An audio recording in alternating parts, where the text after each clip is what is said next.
Well, he is known as some as the grump of the Long Island Railroad, lashing out at riders who he feels are disturbing the peace on the train ride from Long Island to Penn Station. But now John Clifford is facing charges after a confrontation with a fellow passenger back in March. He joins us here this morning, so behave, Ron. I'm trying my best. Good morning, John. Good morning. So now I understand that over the years, on your train rides, you have cursed at fellow passengers, right? Cursed back at them, yes. You've called them names. Yes. You poured coffee on someone. Yes. Why do you do these things?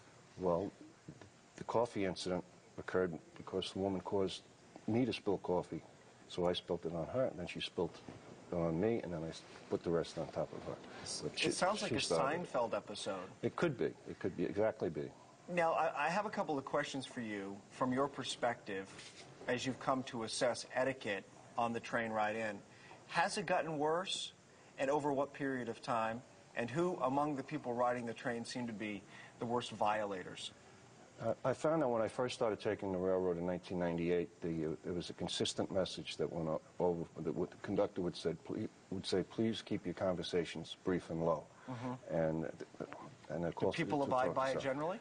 On my branch, it's just a clique that I've been encountering since 1998 that eventually came to a head.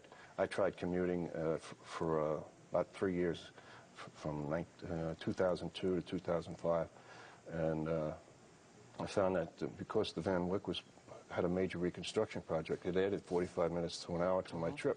So I had to go back to take the railroad. Well, my question is, are more and more people on cell phones? Is it younger people? Who among those riding the train, in your opinion, seem to be violating some sort of etiquette or level of civility on that ride in? I would say it's the under 40 crowd or the around 40.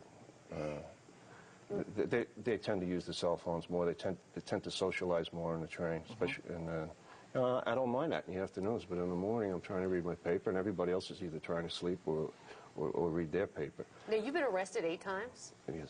For incidents on the train? Yes. And the charges that are currently facing you stem from an incident earlier this year when a guy was on his cell phone, you thought he was talking too loudly, you got into a verbal confrontation with him, a woman extended her business card offering to be a witness for him, and what happened with that woman and you? She gave the card to the guy I had the argument with, and she offered to be a witness for him. So I said, good, I'll take the name of the person sitting across the way from me, which I did, and I wrote that down on my paper, and I said, I'll take her name too.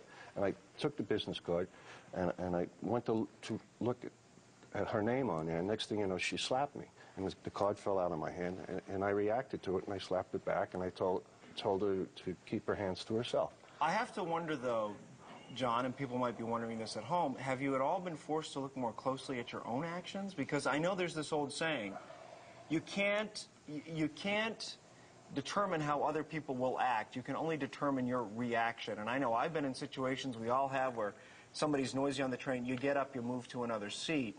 There's an irony in all of this, that in trying to restore civility on the train, you're actually disrupting things yourself. You've been arrested 8 times. That can't be good for you, your family. Well, I wonder if you've thought about that. Of course you think about it, but you have to be yourself. And when you say that you can get up and get another seat, actually you can't, because I tolerate it for as long as I can, and then by that time there are no other seats. Have you tried an iPod or earplugs? Tried all of that, and it doesn't work. That's how loud they are. I even yourself.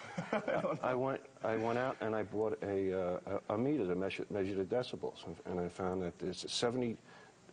The train is 70 decibels when there's no one on. It's just that the train is running. And then when they talk, they have to talk at least 75 decibels to hear each other. And then that's just a regular conversation. They have to go even higher to get across the aisle to the other people that they're talking to. So at that point, you're talking almost 80 decibels, and that's painful to most people.